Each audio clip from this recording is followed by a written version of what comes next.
Hey friends, and welcome to The Architecture of Story, a podcast for writers from writers that focuses on pulling together resources to help you structure your dream novel. I'm your host, author, and editor Meg Rosenthal, and I'm so glad that you are here. The Architecture of Story has become a passion project of mine because it's a platform that I wish existed when I first was learning how to build my own novels.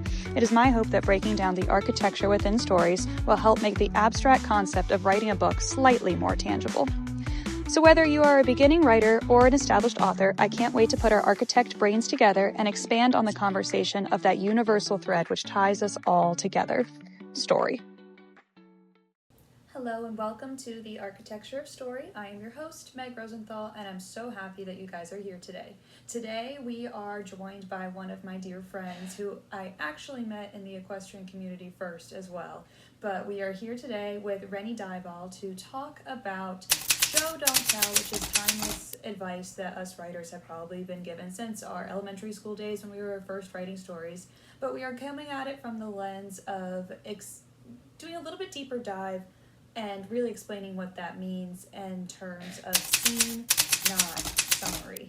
So Rennie is, like I said, a great friend of mine. She's also an award-winning author, ghostwriter, and editor who works in many genres, including picture books, middle grade fiction, and prescriptive nonfiction. Her latest title, The ADH Field Guide for Adults, will be published by Gallery in March of 2026, and she's got several works in progress, including her first foray into contemporary romance. So this is going to be a really informative episode, a little bit more on technique of the actual prose within your story, a little bit less on structure, but it's still very, very exciting and hopefully useful to you guys. Let's get going. Hello, Rennie, and welcome to The Architecture of Story. Thank you so much for being here today. Thank you. I'm so happy to be here. Oh my gosh, this is going to be such a fun episode because you were on my list to make sure that I hit when I was putting together this mini-series, because I feel like you and I have an interesting history where we've shared a lot of roles back and forth for each other. Yes. So it's been a lot of fun because you were my editor for The Wingman before it got into the hands of my publisher. And I've had the opportunity to work on some of your pieces as well, which has just been so fun. And I think, it definitely goes to show how important it is to have other eyes on your project too. Because obviously you are quite accomplished. You have many books under your belt, but it's always nice to, when you're so close to your work, to be able to step back and get a little bit different perspective too. Totally. And this project in particular that I'm working on, a contemporary romance manuscript, is a lot more vulnerable than the projects I've done before. I've written a lot for children. I've written a lot of nonfiction. And this one feels like having an editor go inside of my head, which can be a little scary. So I couldn't have thought of anybody that I wanted to, and do that, vulnerable exercise with than you. Well, thank you. Thank you. I appreciate it. Also fun because Rennie and I also know each other outside of our writing worlds and careers.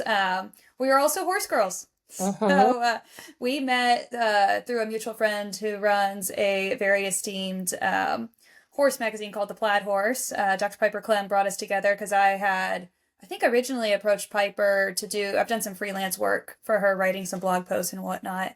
But I met you through her because you guys had co-authored a middle grade series together. Right. And then, it's been fun to keep up with you and all of your success. And I so appreciate having you on here today. Yeah, absolutely. I'm so excited to chat. All right. So without further ado, we are going to get into today's topic. We are doing a little bit more of a deep dive on the prose within our novel structures instead of really focusing on how to structure the novel. We're going to get a little bit deeper today and talk about the actual written words within our structures. We are going to be talking about your timeless advice that I'm sure if you are a writer, you have heard this before, the elusive show, don't tell advice. Right.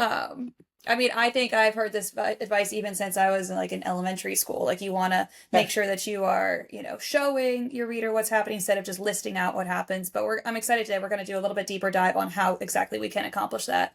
Yes. Looking forward. This is something that has haunted me in my shift into adult fiction. And I think it haunts everybody in their own way. And it's always a work in progress. So let's dive in. Let's do it. Okay, so what do we mean when we say show, don't tell to your readers? Again, on the surface, I think we've probably heard this before, but let's get into it a little bit deeper. What exactly does that mean, or how do we implement that timeless advice?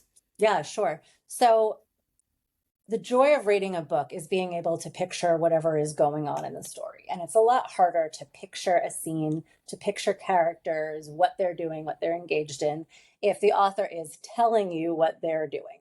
That's boring. That's not engaging. That's why you have to show the reader, specifically in how you use your prose. Now, this advice, this turn of phrase itself, show, don't tell, I often find myself getting very lost in that. I mean, obviously, I've heard it my whole career, even as far back as my days at People magazine, and choosing when we quote our subjects versus when we paraphrase. But when it comes to fiction, sometimes I actually get so like mired in the work that I have trouble telling the difference. So I would love to share with your listeners the advice that you gave me that was just such a game changer. I talked about this on my the other podcast I did Oh, last. really? Well, Oh I my did. God, I'm honored. I did, and I might have name dropped you. I don't know. Thank But you. what you said to me was, coming from nonfiction, maybe you should think about show, don't tell a different way. Maybe you should think about it as scene over summary. And that just, it's kind of like riding, when an instructor tells you something a certain way, and then maybe you clinic with somebody and they use different words and it clicks.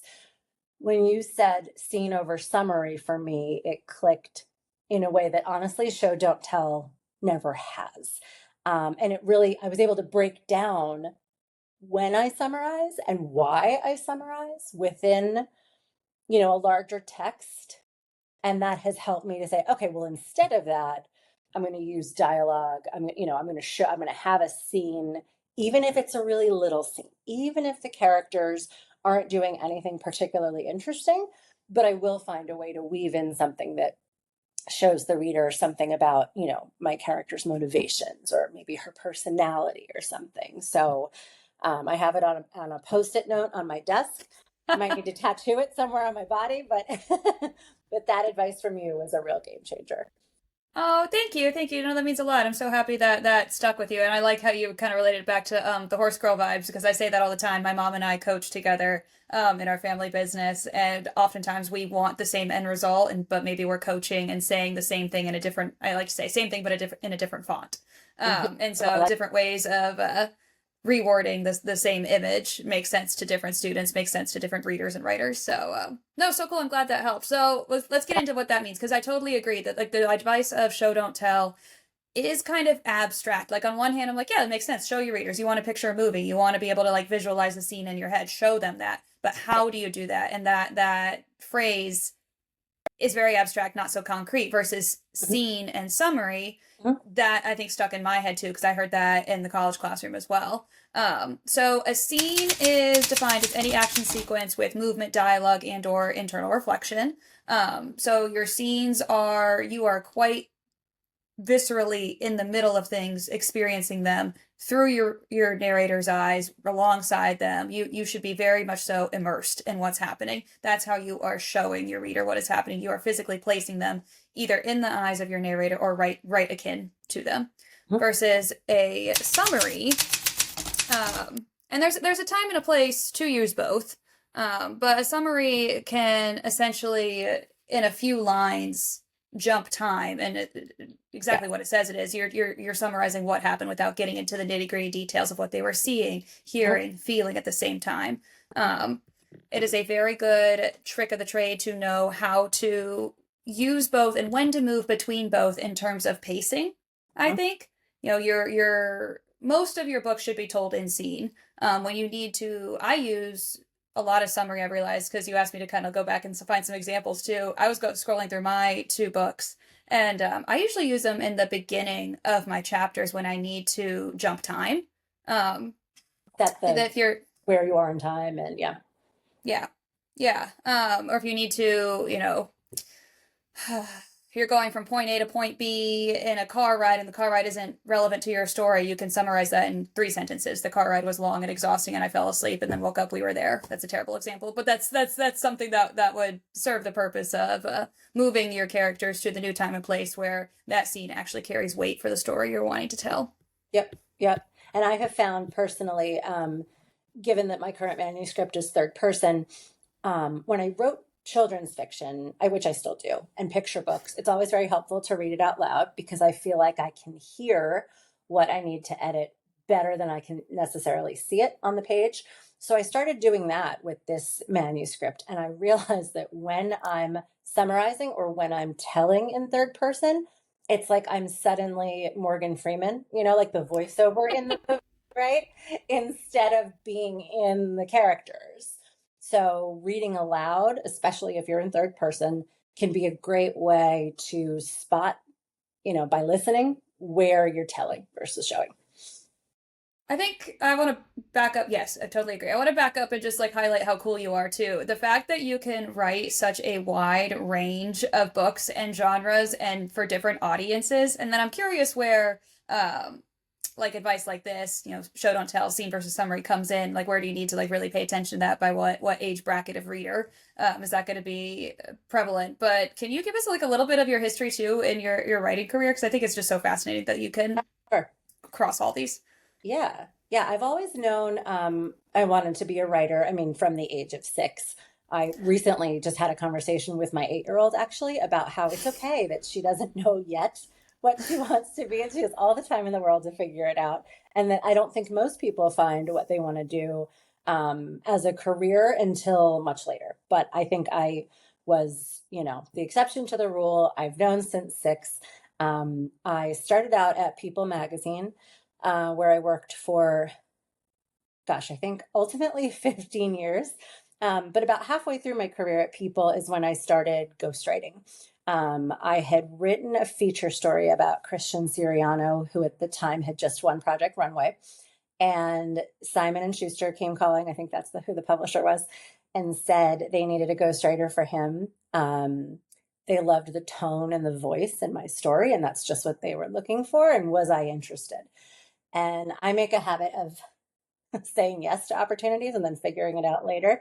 And I had no idea how to ghostwrite. I had no idea how to write a book. I was writing in-depth features at a magazine that totaled, 1,000 words. So it was quite the learning curve. But I realized I loved ghostwriting. I loved writing books. I got into some more serious memoir, all nonfiction, but, a great education in publishing and kind of got my start that way.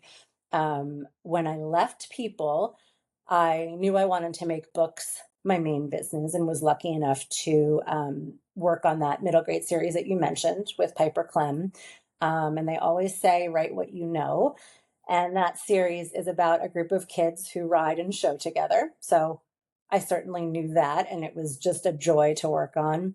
From there, I got into picture books, and show don't tell in picture books is completely different because as the author, unless you are also illustrating, you need to leave room for the illustrator to also tell the story. Oh, So, interesting.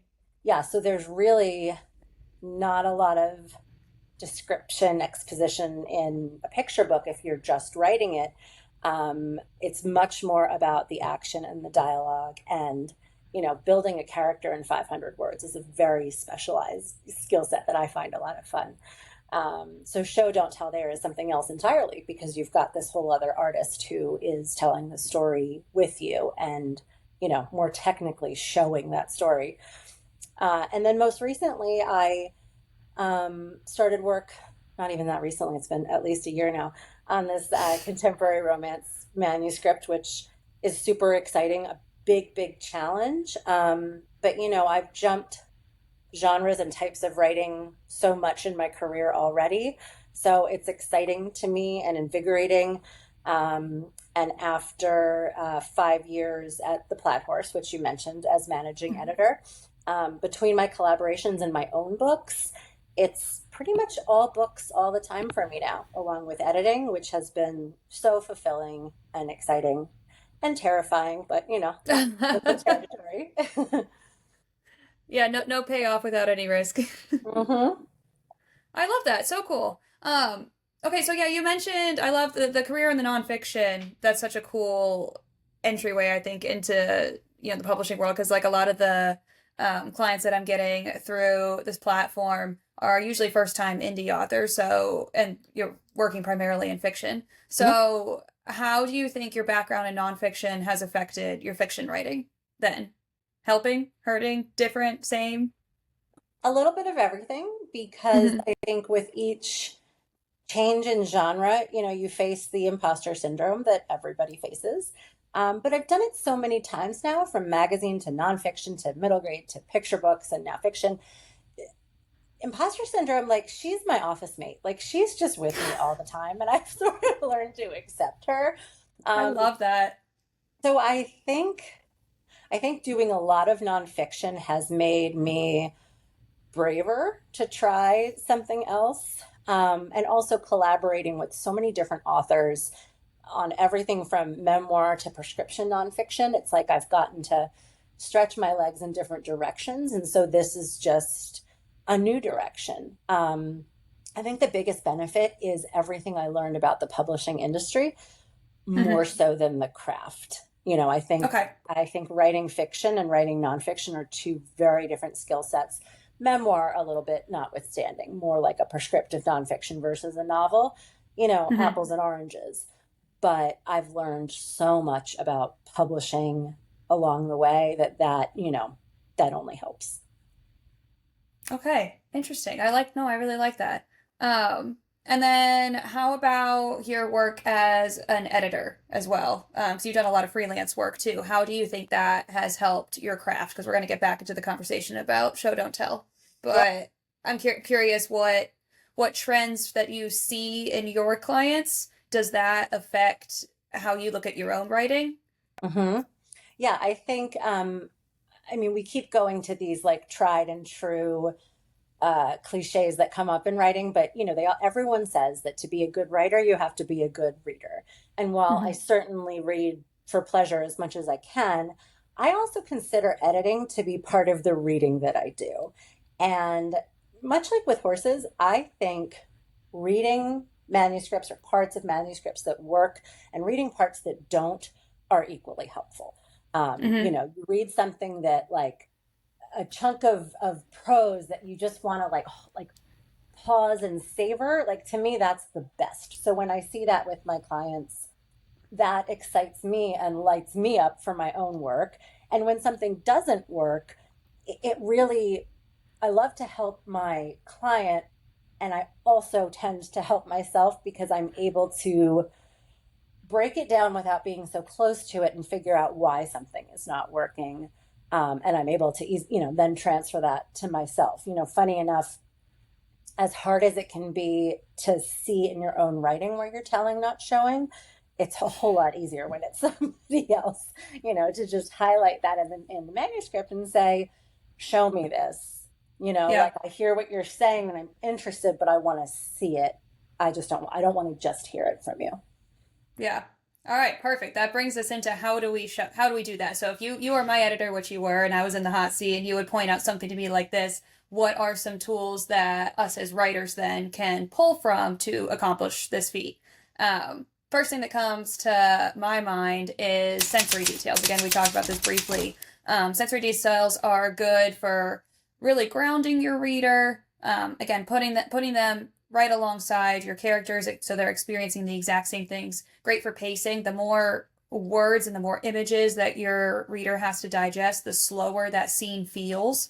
If you want something to read really fast, fewer details, I would say. Move through the story quickly. Like a lot of action sentences, a lot of action sequences are going to, if you're physically moving your characters through a space quickly, that scene will read quickly. Versus if there is a scene that is important to, honestly, we talked about this in the podcast before too, your B story, your internal story, like those are the scenes that need to read a little bit slower. So an easy example is romance. A scene that needs heightened tension, you definitely want to be showing, not telling that, like, because you want to evoke that tension, that push pull tug of war a little bit with your that internal conflict of do you not with the romance. Like that is a key scene that you want slower with detail. So not only what are you seeing, what are you smelling, what are you hearing, what are you tasting, evoke those senses is one way to show your readers. And if I can just pause you right there, when you mentioned grounding, it makes Yeah. me think of something that comes up in therapy when, if you feel overwhelmed by anxiety, it's a common practice for a therapist to tell a client, I don't know the exact numbers, but it's something like, name 5 things, you're in a stressed out moment, name 5 things you can see right now. Name 4 things that you can hear, name 3 things that you can touch, that kind of thing. So if grounding works on an individual level, if you need to bring yourself into the moment, that just goes to show how powerful it is in your writing to use that grounding, to use the sentences. So that's something I tend to go back to. Wait, I love that. That's yeah, just gonna prove that writing can be therapeutic, I think too. Right, a lot of crossover. Yeah. Nice. Okay, very cool. Um, Another way that you can slow down your scenes and show your readers, some of the more background on why they're why they are important, using concrete, specific, and or niche details. I think I noted this on your sample chapters you sent as well too. Like there's, a lot of times the job for us as editors, it's not our job to necessarily fix issues that we see, but it is our job to bring attention to them. Because ultimately the author has all the authority. It is they can take or leave our suggestions, but if we can continue to present them opportunities for expansion, they are the master behind the scenes, pulling, all the curtains to make the magic of their story happen. But if we can help springboard their imagination on areas that need potential expanding, I think a lot of times, especially if you're writing, you're caught up in the story and you're in a hurry and you're trying to keep up with your characters as they dance off the page, that first draft can sometimes be a little bit flat in the details that you choose to add, or they can almost slip into, sometimes cliches. But if you can find an opportunity or an area to expand, and not even for like paragraphs and paragraphs, because we don't want to, there's a difference between slowing the scene down and slowing the actual reader down, so that your reader's attention is limited. You could lose their attention quickly. You want to slow it down with fresh metaphors, fresh, very individualized details that are interesting to your characters, to your story. I have an example from a manuscript that I have permission to share, that I'm working on right now, and this was in her opening chapter, and I thought there so much work was done in literally 2 to 3 lines in characterizing her setting, characterizing who this main character was based on the way that she saw the certain things around her with her details that she used. Like, I know who this character is, what she values, where her place in her society is based on these 3 lines, which I'll read real quickly. Great. So, Amelia wobbled slightly as she walked towards the crystal bowl and ladle on the antique foyer table, which was quickly being covered with light rings of condensation. Clearly, her peers didn't know the value of the furniture, or equally as likely, they didn't care. So this line is pulled from the opening scene where she's at a graduation party where the other cast of characters are drinking in some rich person's house, essentially. Yeah. But even, honestly, without all that context, like, Amelia wobbled slightly. She didn't have to say that Amelia was drunk. Like, she showed us that with that little detail. Crystal bowl and ladle on the antique foyer table. This is an affluent old bunny house that we're in. The fact that she noticed the rings of condensation from the drinks left on this table, she's got expensive taste. She can understand the value of things. And then equally as likely her peers didn't care, they left it there. Like, I made that note there. I'm like, this is an example that I want to use for everyone on how to use specific details to get so much work done in such a small area. Yeah. And on a first draft, that author or myself as an author could have easily said, was Amelia, is that the character's name? Yes. Like, Amelia couldn't believe she was so drunk in this old money house. That's Morgan Freeman, right? Telling you, as opposed to showing you. I mean, I loved those lines there because I'm in it immediately. Like, I had such a vivid picture, even without the description, of the setting. It was like, and again, that's the fun of reading for me and for a lot of people is my brain filled it in, and so I got to see it in my mind's eye. It's kind of like when you read a book and then watch the movie and you're like, well, that's not how I pictured it. But that's what reading is. You get to fill it in, and that's the fun of it. That's what, okay, yeah, we need to expand on that. Your readers are smarter than you give them credit for. Yeah. So, did she need to describe what that entire foyer looked like, what the wallpaper was like, what was hanging on the walls, Right. what other furniture was in the room? No. She Yep. gave us one teeny tiny, like, Mhm. hyper focused detail, and we could fill in what the rest of that house And yet probably I looked like. saw bookshelves from floor to ceiling. Do you know what I Mm-hmm. mean? With like old volumes. Like you're right. You fill that in on your own. And I think the tendency to do that, to not do that as an author, it's not because you think your readers are not smart. It's more like, at least for me, I see it in my head and I want you, my reader, to see what because I tend to over describe as well. Mm-hmm. I think authors do that in an effort to paint the picture, but kind of like in a picture book where you've got an illustrator, you want to leave room for your reader to be the illustrator, right? And to Yeah. fill in the setting and the picture, because everyone's going to do that differently too. Mm-hmm. So yeah, I think it's a less is more.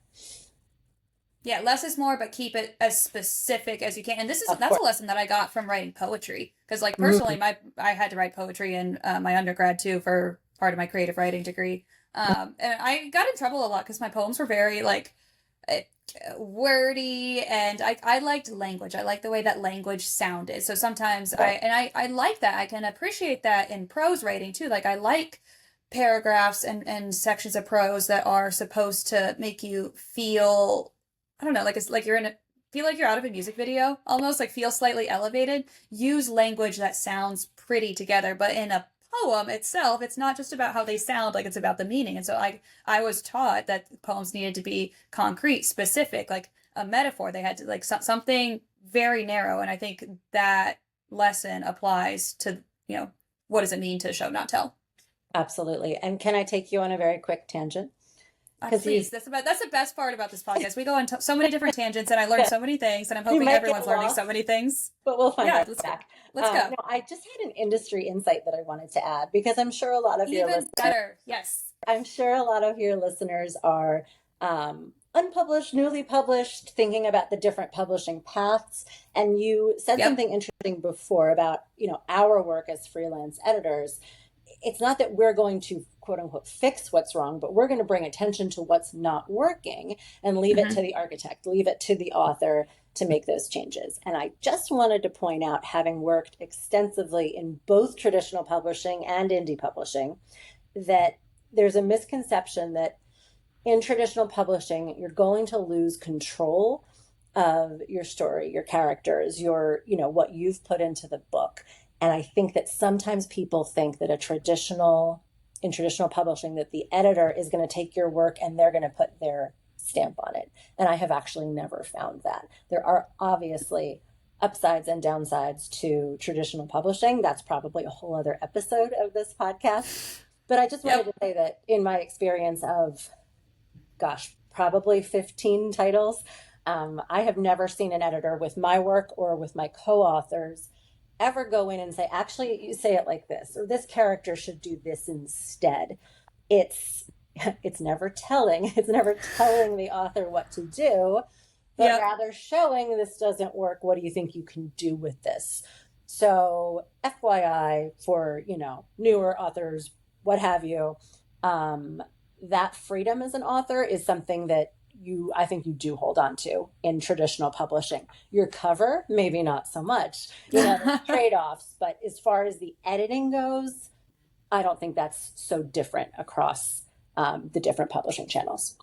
That's really good to know because I probably had that same misconception. I think I don't know if I ever thought too much on it, but no, I think if I think it's held me to the logical. fire. I understand why Yeah. people do, and there are areas where you don't have that control. I mean, and you're selling the rights to your book, but editing specifically, I think the author is always in the driver's seat for the most part. I mean, an editor wouldn't buy a manuscript in the traditional publishing world unless they had confidence in the author to make these fixes themselves in areas that aren't quite working. I like that way of explaining that. No, that makes a lot of sense. And I think probably that misconception probably comes from I would say more of a comparison to what the indie market is, where you are your only boss and you have to Mhm. handle everything. You have like it is a freedom to have all that freedom and a Mhm. luxury, but it's also such a responsibility. Like you are your own, Yeah. or whether you choose to hire out specialists, you are your manager in the sense because you are managing production of your manuscript. You have to find your own editor, cover designer, formatting. Mhm. There's so much that goes into self-publishing a book where part of the draw for that is you are in control. But it is nice to hear someone on the inside, have that experience where your freedom isn't necessarily stripped away for what the story's heart is going to be. Yeah, yeah, for sure. Very cool. So All sorry, right, I cool. derailed you. Where were we? No, I think that was very, very insightful, very valuable for everyone to hear. Certainly, something I just got a little bit more education on, which I love. Okay. Yeah, we were talking about how to break down scenes, Mhm. slow them down, how to stay in scene versus slipping into summary. Mhm. Do you have anything else to expand on? We talked about details. We talked about Yeah, evoking your I think, senses. sure. I think that I think that dialogue is a really good go-to. I mean, I'm Oh yeah, that's an obvious one. in We this should talk late, about that. we should We should talk about that. in this latest iteration of my manuscript, I actually introduced a whole new character who is long distance. And so she exists in my main character's life mostly by phone. I dialogue, I think, is one of my strengths. So perhaps that Mm-hmm. was a little bit of a cheat. But, I was really excited when I put this change together because I was like, well, this now I can, go back for my 47th round of, editing and where I am still maybe doing a little bit of telling or summarizing. This Mm-hmm. is now a phone call between my main character and this other character where we can reveal the main character's, motivations, her feelings. We can also see her on the phone and whatever else she's doing. She's the type who's probably got, multitasking and doing 5 things around the house at the same time. So through this dialogue, the scene continues. We're learning more about the characters, and Morgan Freeman never enters the picture. I like that Morgan Freeman has entered the podcast. That's the best part of this episode, actually. Right. All right, nice. Yeah, dialogue. I think one of the tricks that I use for writing dialogue, I was toying with doing like a whole episode on dialogue, so we can actually go into that a little bit now because with all the other topics that we've been covering so far, I haven't structured a whole dialogue episode. So, but let's tie that in now. I think that's a good time. Yeah. For me, you want your dialogue to be as authentic as possible. So I like the trick that you use to avoid Morgan Freeman feeling reading it out loud. Like if you can stop and reread what you've written out loud and make it feel as organic and natural. Like we don't naturally talk, uh, you know. I just even right there, I just said I don't really talk like that. Sure. We fumble around for our words a little bit. We don't always speak in the most Not polished. correct. Yeah. And the fastest way to hear stilted dialogue is to say it rather than read that sentence in your manuscript for the 10th time. Correct. I keep a notes folder going at all times of funny things that I'll hear, funny things Me that too. someone will say, and Over be like, here. all right, just so you know, that's going in my book. Like, Yep. Yeah, I do that in the notes app on my phone. Yep. So I have a place to always put it, which I think is very helpful. Another trick that I do is, the joke among writers that like the one font you're never allowed to use is Comic Sans. When you're in a later stage, or actually really any stage of analyzing your own work, I don't know where I heard this, but I find it so helpful to, in a separate document, change the font to Comic Sans. There is something about the way those words look that things start to jump out at you. And I did that with my dialogue just the other day, and I was like, wow, no one talks like that. How did I miss that? But when I was in Times New Roman or Calibri or whatever it was, I didn't see it. So it's like you want to read your dialogue out loud to hear the flaws, but then you can also see it if you put it in a font that your eyes and your brain are not normally used to seeing. Oh, I love that advice. That's so cool. I'm gonna have to use that. It helps with more than just dialogue too. I often do that on like a final read of something, maybe not a Hmm. whole maybe not a whole novel, a whole manuscript, but certainly with my picture books. I mean, Yeah. I see that 600-word document in a whole other way when I put it in Comic Sans. So, um, yeah, Well, and especially when you're rereading your own work too. Like it has to look different.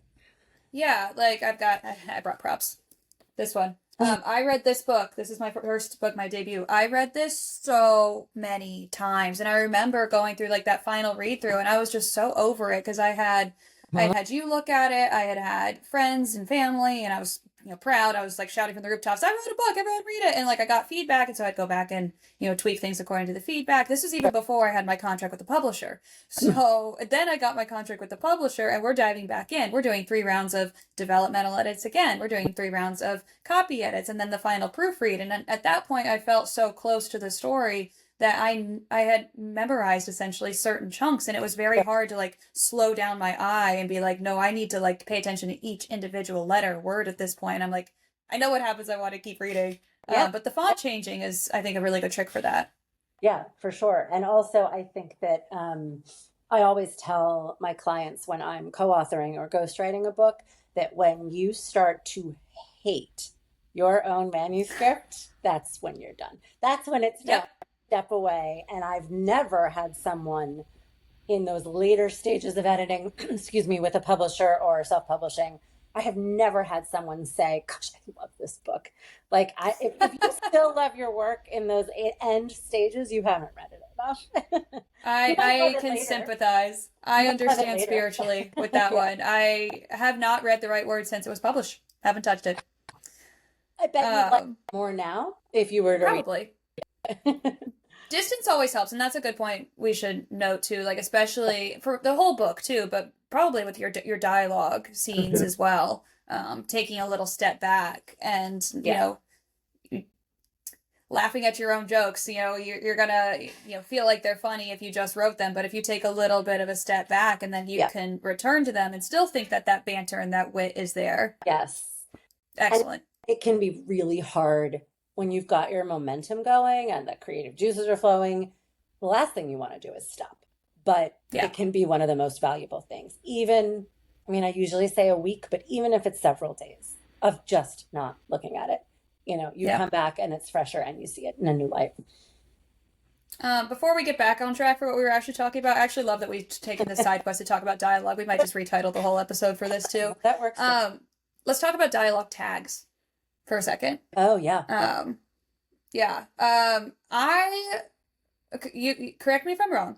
Um, when I was a little baby writer in elementary school, we had this whole unit on set is dead and trying to pull all these other like descriptive words of trying to tag on to your lines of dialogue. She exclaimed or she whispered, and then later now in my writing career we want to come back to using Simple. said, correct? Simple said. Yep. Yep. Yes, Totally. because again your readers are smarter than you think, and they are so used to reading and consuming stories that they know what said means and their eyes almost glaze over it Exactly. at this You want point. it invisible. Yeah.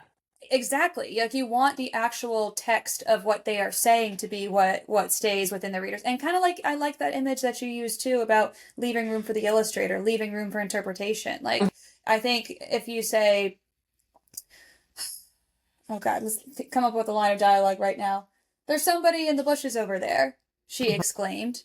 Well, Yeah. what if, in that moment that doesn't quite match, there's someone in the bushes over there, she whispered. Like, by just saying there's someone in there, whatever I said, there's someone in the bushes over there. Hmm. And you don't even need a tag at that point, and For sure. the feeling evoked with the rest of the scene should do the work. Versus, and that is another example of show don't tell. See, everything's gonna link back Yeah. by having good enough dialogue and Yes. staying within your scene. You Yes. shouldn't need the tag of telling your reader Who how said they said it. Yeah, or how exactly. I do think Mm-hmm. that when it's clear, I think sometimes, depending on the context and the structure, sometimes you need tags for clarity, right? Correct. But Absolutely. when action is high, or you want the reader to feel the stress that's going on in the scene, that's when I like to drop my tags. when it's clear who's saying what, because then you get this like staccato, like bum bum bum Hmm. bum bum with the lines, and it's still easy to follow. I also think breaking up one person speaking with something not about their speaking is helpful. You know what I mean? Like, gosh, I had so much to do today. Meg shuffled through her planner to try to find what time her next meeting was, and then Meg continues speaking. So sometimes not a Accurate. tag, but a descriptor. Um, mid, mid dialogue can be helpful. And I think that goes back a little bit to that lyricism Yeah, too. yeah. Of like you said, I like the word. I actually just noted this in a client's manuscript too. Like I actually use the word staccato too. Like Mm, you can use that for, like you said, heightened tension, mhm. anxiety, stress.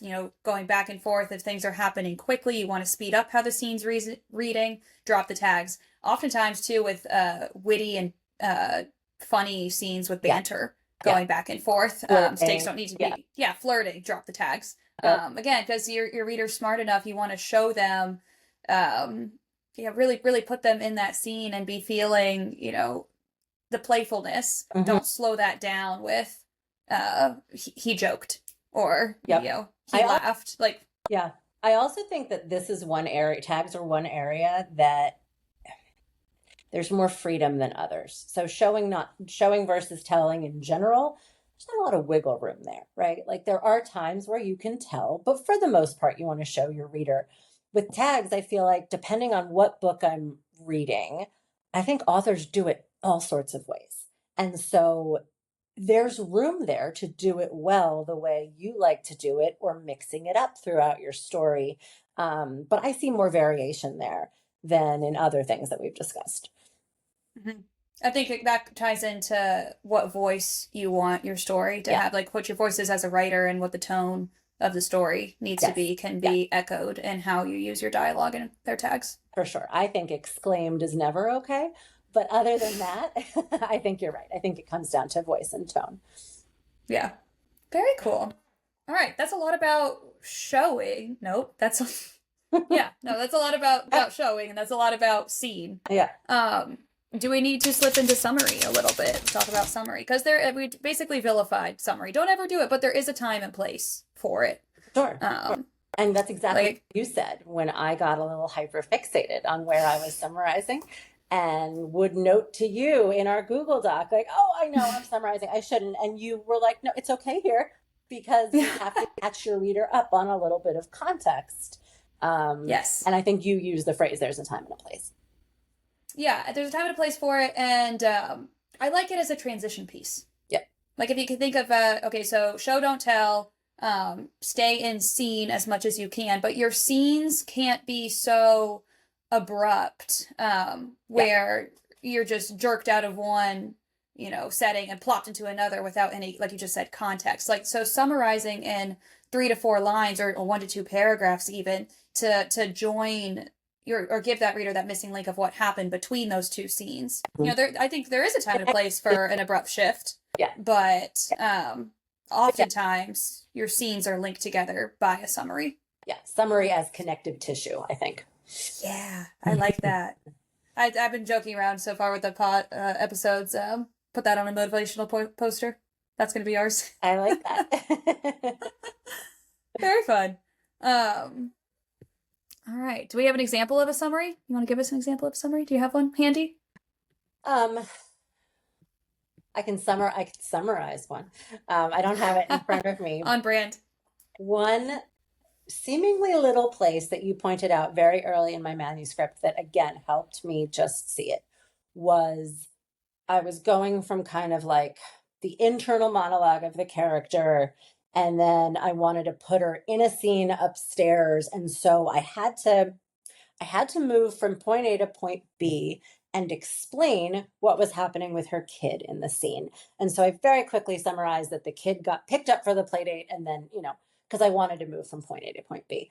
And so what I've realized more recently is that sometimes when we feel like we want to tell or we want to summarize, it's really more of a weakness in our pacing. So Mm. I'm eager to get from A to B. And I don't have like the patience or the mental bandwidth to figure out how to do that. So I'm just going to tell the reader what happened and then we're going to move on.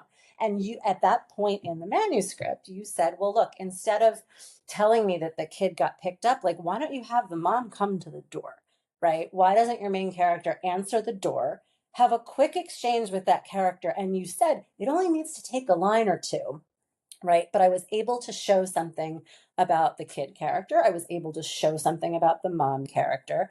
And then she closed the door and she walked up the stairs to the next scene. And so what I'm trying to do now is, in publishing, we love to use TK as a placeholder for to come.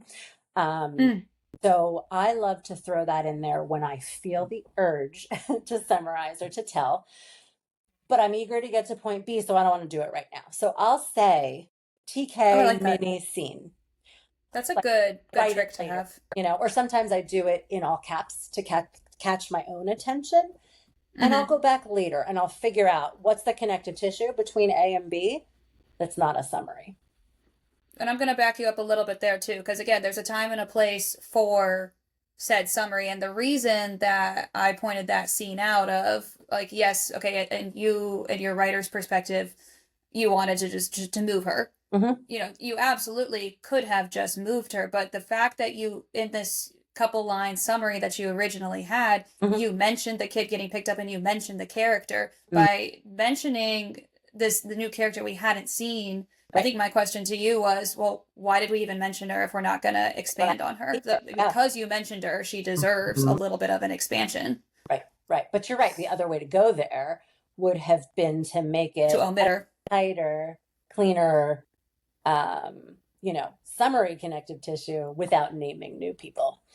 But I think because you did choose, again, it was only a few lines, like maybe less than a page, you gave us really good interiority to your main character there with the exchange with that other mom. So again, that was not my job to solve that for you, but it was an Yeah, opportunity yeah. that you took and ran with. Because I think she was toying with a wine glass or something, and then the reader's left wondering, why is she having an early drink? Like what went Yeah, wrong in her day? Like it was sure. a perfect opportunity to give us more insight to how she copes.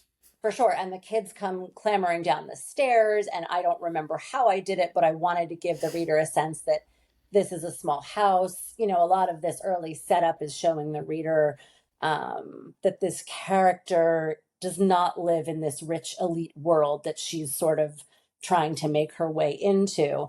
Mm-hmm. And so a seemingly insignificant kid gets picked up, we get to see the house, leaving room for the reader to picture the house. I'm not describing the scuffs on the wall with the staircase, but I am giving a sense of this is this small, cozy little home, for this woman who works very hard to make ends meet.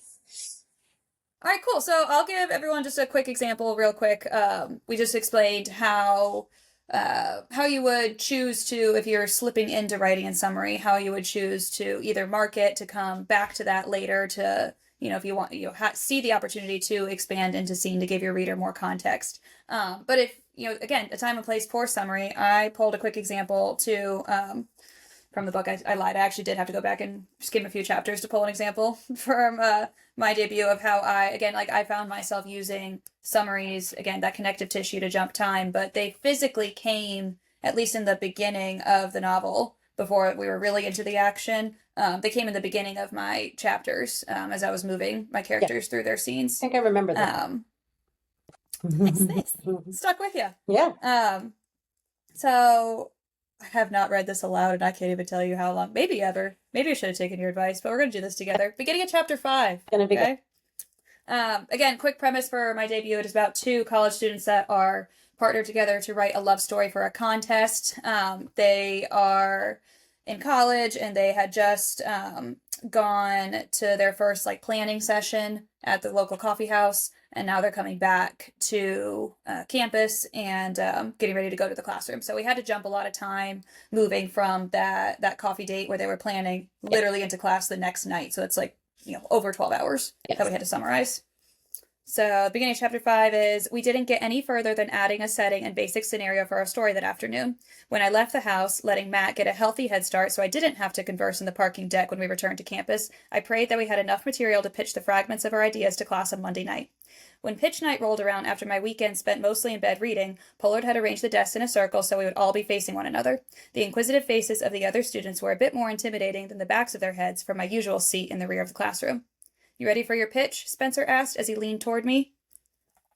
So we actually jumped a lot of time there. We jumped like a whole weekend, but that's only 2 paragraphs. Like that was only this long. If you're and you know following what's on video. interesting about it too is that the best summary, there still is a little bit of showing. I mean, I pictured the way the students were sitting. I pictured the inquisitive.